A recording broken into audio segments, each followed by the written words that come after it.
राधे राधे। राधे राधे। प्रणाम महाराज जी। महाराज जी, मैं मुस्लिम दरबार हजरत मौला अली में 18 साल से मुख्य संत के रूप में कार्यरत हूँ। महाराज जी, आपके जुगल जोड़ी के प्रति जो इश्क है, इसके कारण हम भी आपके आशिक हो गए हैं। हम अल्लाह ताला से एक शुक्रिया और दो दुआएं करते हैं कि शुक्रिया ये है कि आप हमारी जिंदगी में आए, और दुआ ये है कि अल्लाह ताला और मौला अली सरकार आपको शफा अता फरमाए। और दूसरी ये है कि हम भारतीयों के जीवन में आप जैसा दिव्य संत एक बार जरूर आवे। महाराज जी, इनका आपके प्रति भाव था। हाँ, नहीं, हम पहले आपको स्वागत करते, धन्यवाद करते हैं कि आप कृपा करके यहाँ पधारे और हमारी बात सुने हैं।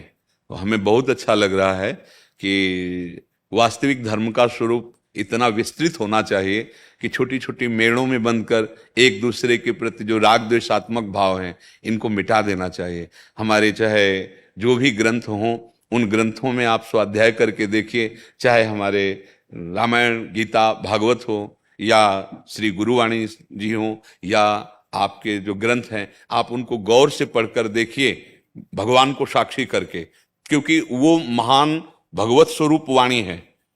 आप उसका जब अर्थ समझना चाहेंगे, राग द्वेष से तो अलग निकलेगा, और आप अपने भगवान को साक्षी करके देखेंगे तो मुझे ऐसा लगता है कि वो विश्राम देने वाली वाणी बन जाएगी। हाँ, विश्राम देने, हमारा जो उपासना का स्वरूप है वो यही है हम सब की, कि सब घट घट में उसी को देखो।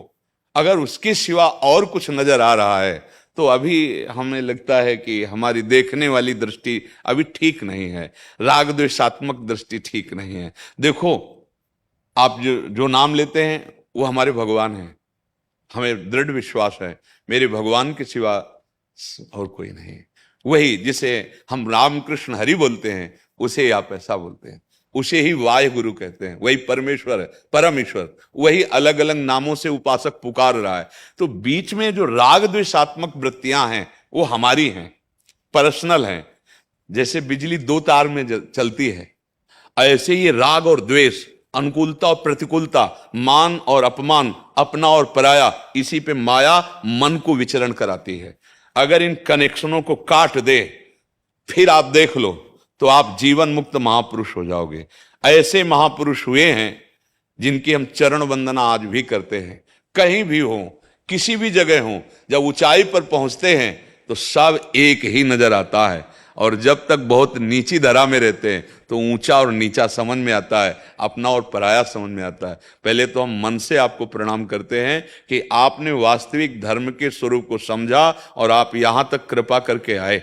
हाँ, आपका धन्यवाद है। और आप जैसे विस्तार हृदय वाले, विशाल हृदय वाले यदि आशीष देंगे तो इस जीवन में सामर्थ्य बनी रहेगी कि जो गुरु प्रताप से मिला है वो वाणी सबको सुनने को मिलेगी। ये तो मरा हुआ शरीर है, किडनी फेल है, लेकिन आप सब संतों की और आप सबकी भागवतिक शक्ति कि ये जीवित रहें और बोलते रहें, इसीलिए जीवित हैं, बोल रहे हैं। आपका सबका आशीर्वाद मुझे बहुत अच्छा लगा। मुझे इसलिए बहुत अच्छा लगा कि ये जो छोटी छोटी बेड़े बना करके हम राग द्वेषात्मक वृत्तियां धारण करते हैं, ये कभी धर्म नहीं हो सकता। धर्म का बहुत विशाल हृदय होता है। आप देखो, हमारे गुरु ग्रंथ साहब में सब संतों की वाणी है।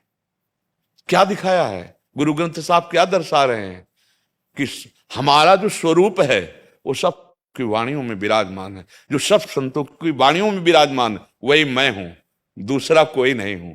ऐसे ही जितने भी हमारे धर्म ग्रंथ है वो सब एकता सिखाते हैं। अनेक को एक में करके और लीन हो जाए, यही जीवन मुक्त अवस्था है, चाहे जिस मार्ग का पथिक हो। आज हम सब अपने मार्गों से भटक रहे हैं, छोटे छोटे शब्द बोलकर, छोटी छोटी भावनाओं में एक दूसरे का अपमान करते हैं, एक दूसरे को हिंसात्मक वृत्ति से देखते हैं। मुझे तो नहीं लगता कि वो धर्मात्मा है या वो धर्म के ज्ञान रखने वाले, ऐसा नहीं है। इसलिए हमें बहुत अच्छा लगा कि आप पधारे, आप कृपा करें। तो आपको भी माला पहनाइए, हाँ, और सम्मान कीजिए। हम प्रणाम करते हैं आपको कि आप में इतनी हिम्मत आई कि आप कृपा करके यहाँ तक पधारे।